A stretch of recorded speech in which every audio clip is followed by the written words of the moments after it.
బాబు గారికి పద్మభూషణ్ అవార్డు వచ్చింది కదా, ఎలా అనిపించింది? చెప్పినా కదా చాలా బాధాకరంగా ఉంది. బట్ ఆయనకి అవార్డు రావడానికి చాలా లేట్గా రావడం జరిగింది. సో ఆయన ఇంకా బిఫోరే ఆయనకి భారతరత్న పద్మభూషణ్ అవార్డు ఇచ్చి ఇప్పుడు పద్మవిభూషణ్ సత్కరించి ఫ్యూచర్లో భారతరత్న ఇస్తే ఇంకా హ్యాపీగా ఫీల్ అవుతాం అనమాట. బట్ లేట్ అవ్వడం జరిగింది, దానివల్ల కొంచెం డిసప్పాయింట్మెంట్. బట్ ఎనీవే అవార్డు అయితే రావడం జరిగింది. So happy. ఎలా అనిపిస్తుంది బాలయ్యకు? లేట్గా వచ్చినా లేటెస్ట్గా వచ్చింది అనుకోవచ్చా? లేట్గా వచ్చినా లేటెస్ట్గా వచ్చింది. సో ఇప్పుడంతా అప్డేట్ వర్షన్ నడుస్తుంది కాబట్టి సో ఆయనకి పద్మభూషణ్ అవార్డుతో కాకుండా ఇంకా వేరే అవార్డులు కూడా ఆయన ఇచ్చి ఆయన ఇంకా సత్కరిస్తే ఇంకా బాగుంటుందని చెప్పి అనుకుంటున్నా. ఓకే. అండ్ ఎలా అనిపిస్తుంది అన్న? ఎందుకంటే ఆయన ప్రజల కోసం మంచి చేస్తున్నారు కదా. సో ఇండస్ట్రీలో బాలకృష్ణ గారు అంటే 10 మందిని కొడతారనే తెలుసు తప్ప 20 మందికి పెడతారనే విషయం చాలామంది తెలీదు. సో ఆయన బసవతారంగ హాస్పిటల్ చేసిన సేవలు కానీ, బయట చాలామంది వరద బాధితులు కానీ వాళ్ళందరికీ చేసే సేవలు కానీ ఎవరు కూడా గుర్తించరు. బట్ ఆయన్ని గుర్తిస్తే కనుక ఆయనకి ఇవ్వాల్సిన పద్మభూషణ్ కాదు, భారతరత్న అవార్డు. సో మా బాలయ్య బాబు గారు టైగరు హ్యాట్రిక్ సినిమాలు కొట్టడం, అన్స్టాపుల్ షో చేయడం, ఇలాంటి సేవా కార్యక్రమాలు చేయడం ఓన్లీ మన బాలయ్య బాబు గారికి సాధ్యం అని చెప్పి చెప్పుకోవచ్చు. ఓవరాల్గా బాలయ్య బాబు గురించి ఏం చెప్తారు? బాలయ్య అంటే ఒక అన్స్టాపుల్, ఆయన ఒక లయన్ అంతే. నేషనల్ అవార్డు వచ్చింది కదా, ఎలా అనిపిస్తుంది? చాలా సంతోషంగా ఉందన్న. కానీ ఇది అప్పుడు చిరంజీవి గారితో రావాల్సిందే ఉండే, ఎందుకంటే చాలా పెద్ద నటుడు. అన్ని రకాలుగా ఇప్పుడు సినీ రంగంలోనైతేమి, రాజకీయ రంగంలోనైతేనేమి, సేవా రంగంలోనైతేంది, అన్నిట్లలో చాలా కీలకంగా రాణిస్తున్నాడు. సో ఇలాంటి నటునికి ఇంత లేట్గా రావడం అనేది చాలా బాధాకరమే. అయినా కేంద్రం ఇప్పటికైనా అర్థం చేసుకొని ఇచ్చినందుకు తెలుగువారిగా ఆనందం వ్యక్తం చేస్తున్నాం. బసవతారక హాస్పిటల్ సేవ చేస్తున్నారు కదా, ఎలా అనిపిస్తుంది? తప్పకుండా అన్న, ఎందుకంటే వాళ్ళ మదర్ కూడా క్యాన్సర్తో చనిపోయారని, అలాంటి వ్యాధి అనేది ఎవరికి రావద్దు. ఇప్పటికీ కూడా అది చాలా పెద్ద వ్యాధిగా ఉంది. అలాంటి వ్యాధి నివారణ కోసం వాళ్ళు చాలా కృషి చేస్తున్నందుకు మనం తప్పకుండా అభినందనలు తెలియజేయాలన్న. ఓవరాల్గా ఏం చెప్తారు బాలయ్య గురించి? బాలయ్య అంటేనే సూపర్, జై బాలయ్య అంతే. సినిమాలలో కానీ, టీవీ షోస్లో కానీ, అండ్ పొలిటికల్లో కానీ బాగున్నారు కదా ఆయన. ఫ్యూచర్లో ఎలాంటి అవార్డ్స్ రావచ్చు?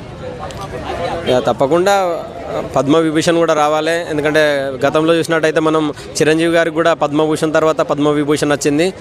సో అతను కూడా రావాలనే మేము అనుకుంటున్నాం. బాలయ్య గారికి పద్మభూషణ్ అవార్డు వచ్చింది కదా, ఎలా అనిపిస్తుంది అండి మీకు? చాలా చాలా చాలా సంతోషంగా ఉంది. నేను వాస్తవంగా చిరంజీవి గారి అభిమాని. నేను ఇంతకుముందు కూడా మన చిరంజీవి గారికి పద్మవిభూషణ్ వచ్చినప్పుడు బాలయ్య బాబు గారికి కూడా వస్తుంటే బాగుండేనేమో అనిపించింది. ఆయన మనస్తత్వం చాలా మంచిదండి బాలయ్య బాబుది.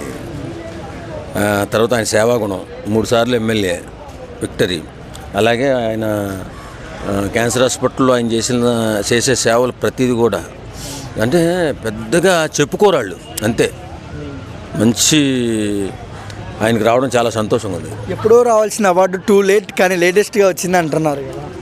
గుర్తించాలి కదా, కేంద్ర ప్రభుత్వం గుర్తించిన తర్వాత ఈ అవార్డు వస్తుంది. రికమెండేషన్స్ వల్ల రాదు. కేంద్ర ప్రభుత్వం మనం ఇక్కడి నుంచి మన రాష్ట్రం నుంచి రాష్ట్ర ప్రభుత్వం పంపించి ఆయన సేవలు ఇవ్వండి అని చెప్తే అది వాస్తవాన్ని గుర్తించి అప్పుడు ఇచ్చేటటువంటి ఇది ఏమంటారు దాన్ని, పద్మభూషణ్ కానీ పద్మవిభూషణ్ కానీ వాళ్ళు చేసే సేవలను బట్టే వస్తుంది. ఇప్పుడు ఇంతకుముందు 3 సార్లు తెలుగుదేశం 3 టైమ్స్ ఉంది కదా తెలుగుదేశం పార్టీ. మరి ఎందుకు గుర్తించలేదు? ఆయన అప్పటికీ సేవ చేస్తూనే ఉన్నారు. కాబట్టి ఇంకా 3 సార్లు రాజకీయ నాయకుడిగా గెలవడం, సేవలు చేయడం, అలాగే మన క్యాన్సర్ హాస్పిటల్ సేవ చేయడం ఇవన్నీ గుర్తించిన తర్వాత ఇచ్చుంటారేమో అనుకుంటున్నాను నేను. Thank you sir. బాలయ్య గారికి పద్మభూషణ్ అవార్డు వచ్చింది కదా, ఎలా అనిపిస్తుంది? మేమైతే పక్క చిరంజీవి వీర అభిమానులు. బాలయ్య గారికి రావడం అనేది కంగ్రాచులేషన్స్. ఈ వయసులో ఈరోజు నెంబర్ 1 స్థాయిలో 100% ఉన్నాడు. కాబట్టి అతను రావడం అనేది హ్యాపీ. రావాలా మనస్ఫూర్తి కోరుకోండి, వచ్చింది హ్యాపీ. చాలామంది ఎప్పుడో రావాల్సింది, లేట్ అయినా లేటెస్ట్గా వచ్చింది అంటున్నారు కదా. ఇంకా లేట్ దాని గురించి మనం వ్యాఖ్యానించడం, కానీ అతను రావడం అనేది అందరం హ్యాపీగా ఫీల్ అవుతున్నాం. ఇక్కడ ఇండస్ట్రీలో మనం అనుకుంటాం వాళ్ళు వీళ్ళు అని అనుకుంటాం, కానీ అందరూ ఒకటే. బాలకృష్ణ మన తెలుగుడికి తెలుగు వారికి ఈ విధంగా రావడం అనేది మనం గర్వంగా ఫీల్ కావాలి. 100%. బాలయ్యలో మీకు నచ్చే క్వాలిటీ ఏంటండి? ఒక రంగా చెప్పాలి, పసిపిల్లోడు మెంటాలిటీ అతనిది. చాలా మంచోడు. నాకు తెలిసి ఈరోజు నేను కూడా అనుకున్నాను, వాళ్ళ కాన్స్టిట్యూషన్ కూడా వెళ్ళాను. చాలా బాగా డెవలప్ అయిందంటే బాగా చేశాడు అతను.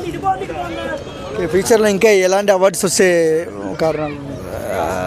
అతనికి అర్హతకు ఏదైనా మంచి అవార్డు రావాలా, ఎంత గొప్ప అవార్డు వచ్చినా హ్యాపీ. అండ్ ఎన్టీఆర్ కూడా స్పందించి ఆ విషయం చెప్పారు కదా, ఎలా అనిపిస్తుంది? మనం ఊహించుకున్న వాళ్ళు ఒకటే, అదేం లేదు, వాళ్ళు ఒకటే. మనము అనవసరంగా ఇట్లా చేస్తున్నాం కానీ ఎప్పటికైనా బంధువులు ఒకటే. కాబట్టి మనము ఈరోజు అదే నేను చెప్పడం, జగన్ షర్మిల విషయంలో ఎవరైనా ఉన్నా కూడా వాళ్ళు ఒకటి అవుతారు. కాబట్టి మనం వాళ్ళ విషయాలు మనం వేలు పెట్టకుండా ఉండడమే బెటర్. అయింది ఇప్పుడు వచ్చినందుకు కూడా చాలా సంతోషంగా ఉందన్నమాట నాకు కూడా. అంటే నేను కూడా అది నిజమా కళ అని నేను కొట్టుకున్నా, పట్టుమని కొట్టుకున్నా. నెబ్బెట్టింది, ఇది నిజమే, అబద్ధం కాదు. బాలయ్యో మన డాకూర్ మహారాజుకి గోల మామూలుగా లేదయ్యో, ఇప్పుడు తెల్లారితే మా గల్లి ఎట్ట పేలిపోయిద్దాం అనుకున్నా. నిజంగానే టపాసు లేనిది, మేళతాళ లేనిది, రంగవల్లు లేనిది, ఆడపడుచులు ఒక రేంజ్లో గోల్ చేసి పారేశారు. ఏందమ్మా ఏంది మీ గోల్, ఏందమ్మా ఇంట్లో పడుకోకుండా అంటే ఓయ్ అంటున్నారు. అమ్మో వీళ్ళేం కొట్టేటట్టున్నారు, అసలు ఏందమ్మా ఏందన్నా అంటే ఒక అమ్మాయి అట పక్క తప్పుకొని ఏందమ్మా బాలకృష్ణ గారిని తెలిసింది రాత్రే, నేను ఆన్లైన్లో చదివాను. ఏందమ్మా ఏందని ఊరిని దబాయించాను. ఎక్కువ తక్కువ మాట్లాడావంటే లేదు, సరే నేనేం మాట్లాడిన విషయం చెప్పండి అంటే బాలకృష్ణ గారికి పద్మభూషణ్ అవార్డు వచ్చింది తెలుసా, అందుకే ఈ హంగామా, అందుకే ఈ హడావుడి అని ఒక రేంజ్లో చేశారు. బాలకృష్ణ గారి ఫోటోని వాళ్ళ ఇంటి ముందర రంగవల్లిలో దింపేసుకున్నారు. నేను కూడా అది కూడా నిజంగానే నాకు కూడా డౌటే. మళ్ళీ ఇంకొకసారి అడుగుతున్నాను, బాలకృష్ణ గారు మీకు 20 ఒకసారి చెప్పండి. మీ ఎనర్జీ, మీ సంతోషం, మీ స్టెప్పులు, మీ డాన్సులు, మీ ఫైట్లు, మీ యాక్షన్ సూపర్గా ఉన్నాయండి. కానీ ఇప్పుడు ఇంకోటి ఏంటంటే అగవాయ్ అంత పెద్ద హీరోని పట్టుకొని చంటిపిల్లాడు అంటావండి, దోడ పగిలిద్ది. ఇంకో విషయం ఏంటంటే అతనికి పద్మభూషణ్ అవార్డు రావడం అనేది చాలా బాగుంది. ఆ ప్రజల చిరకాల వాంఛ కూడాను అతను కూడా పద్మభూషణ్ అవార్డు రావాలని. అలాగే మన రాష్ట్ర గవర్నమెంట్ ఇచ్చినందుకు చాలా సంతోషంగా చదువుతున్నాను నేను కూడా.